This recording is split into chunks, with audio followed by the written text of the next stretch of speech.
Hey guys, I want to do a video today about Palau. I did one the other day and I misspoke in there, so I wanted to correct that. And what I want to say is that with what's going on with Palau is that they recently wrote a letter to the United States and told the United States that they're willing to let the United States build bases in Palau. Palau is right off the coast of the Philippines. It's really, really close. What's amazing is they have 340 islands. There's only about 20,000 people that live there. Um, they have some issues there, and I think the United States will help them. And they have a pretty close relationship with the U.S. In fact, their visas allow them to go into the United States, or their passports allow them to go into the United States pretty easy. Um, and the U.S. citizens can also go there fairly easy. It's a very expensive country. It costs more to live there than it does in the U.S. Okay, but anyway, what they did was by opening up those bases, it basically opens up the chessboard in the South China Sea here for the U.S. And by having bases in Palau, the U.S. would basically strengthen their position here.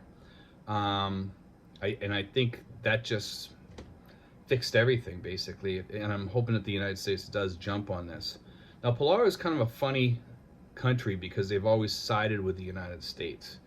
Okay, Palau is very friendly with Taiwan.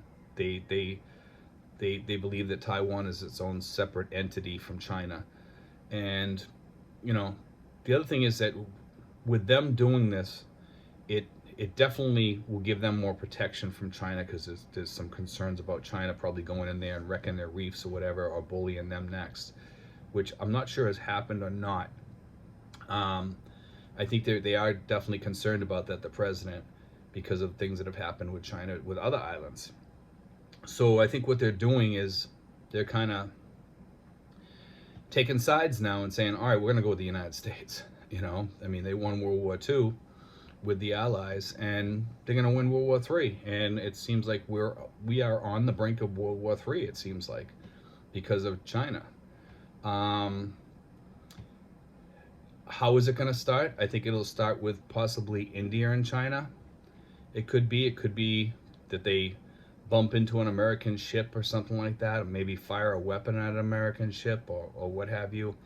I think sooner or later something's going to happen, some accident's going to happen, and some action is going to start taking place down here. And I think it's going to happen relatively soon, probably within the next 6 months. You know, I think during the next 3 months, I think China's going to mind their P's and Q's while they wait for the election to take place. And that's what they're waiting for.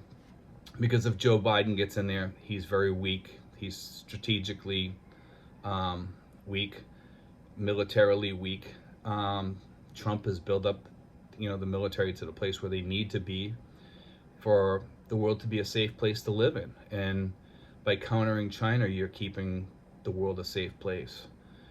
And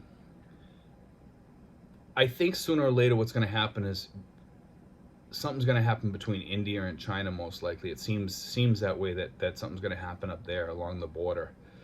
But with China telling the Indian Navy that you can't come into certain waters, I don't think that's going to happen. I think they're going to try to get them out of here, and something's going to happen. I think India might fire upon them, or just say, no, we're going, what are you going to do to us? And they might try to ram them or whatever. China's pretty aggressive in that way. But anyway, I wanted to put that out there about Palau. Like I said, it is definitely a game changer. It's a good thing for expats. It's a good thing for Palau, because they might be able to get some desalination plants there, get some Coast Guard people off, protecting their waters. And if they have bases, they'll have the Coast Guard there. Anyway, also for the people there, produce a ton of jobs there. And that's another thing. And it could also produce American jobs there for any expats that want to move to that country. I mean, which would be great. I mean, if you can go there and get a job working on base or something like that as an expat there, it's a beautiful place to live. I'd love to live there. It's exceptionally beautiful. It's the Philippines is beautiful too, but I mean, and it's cheaper. But I mean, Palau, the waters are really pristine waters, unpolluted. It might be worth like I said, putting on your radar for an expat place, but it is expensive. I think it's about 30 to 40% more expensive than the U.S. from what I've heard. Okay, the stores there are pretty limited because they don't have a large population. So I mean, that's something else you have to consider.